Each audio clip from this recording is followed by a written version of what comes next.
The finale opens with Sam Fisher and McKenna suiting up aboard the Lazarev, trying to stop the massive ship from colliding with a nearby gas terminal. Grimm directs them toward the engine control room, and when they get there, it's a nightmare. Freya's already slaughtered the crew. McKenna's shaken, but Fisher stays locked in, splitting up so she can take the bridge while he heads deeper into the ship. At the same time, Diana Shetland, the face of the Clean Energy Initiative, is given a high-profile presentation at Xanadu, a futuristic island that runs entirely on renewable energy. She's showing off her late father's dream, a network of self-sustaining cities that could power entire nations. World leaders and investors are eating it up, unaware they're standing on ground that's about to become ground zero. Back on the Lazarev, McKenna follows Thunder's step-by-step instructions to install a bug that will let them control the ship remotely. She gets the system patched in, but before Thunder can take command, Freya ambushes her. McKenna barely manages to knock Freya out and upload the virus. Just when things seem under control, Freya tosses a live grenade. Even then, Thunder still manages to access the Lazarev systems remotely, and it's headed straight towards the gas terminal, or so everyone thinks. Thunder and Grimm scramble to find a workaround, but the data's not adding up.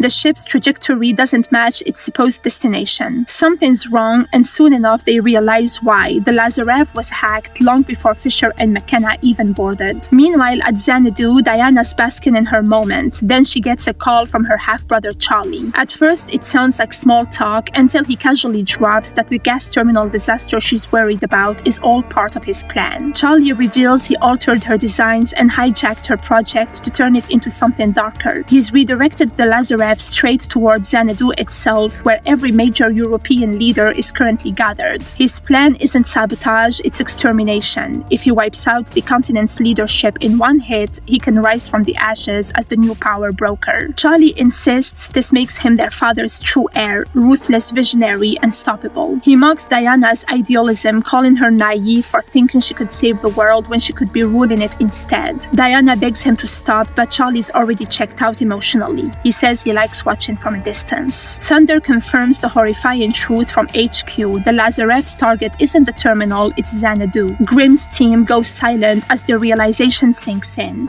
Hundreds of civilians, engineers, and heads of state are on that island, including Diana herself. There is no way to stop it now. Grimm orders Fisher and McKenna to evacuate immediately. They manage to escape the ship moments before impact, diving into the sea as the Lazarev slams into Xanadu. The explosion is apocalyptic. Fire, debris, and shockwaves tear through the ocean. Inside Xanadu, everything Diana built goes up in flames. She dies in the blast, a tragic casualty of her brother's twisted ambition. Out at sea, the shockwave flips Sam and McKenna's lifeboat. Underwater, Sam flashes back to a conversation with his old friend Douglas, who once told him there is no endgame for people like them, just history repeating itself. All they can do is keep doing what's right, even when it costs everything. That memory pulls Sam back from the brink. McKenna drags him to the surface, furious and heartbroken. She blames herself for failing the mission, but Sam tells her the truth: the failure was his. He admits this line of work has blurred every moral line he ever had, but the only way forward is to keep trying, no matter how ugly the world gets. Back at HQ, Grimm delivers the news to the president. The loss is catastrophic.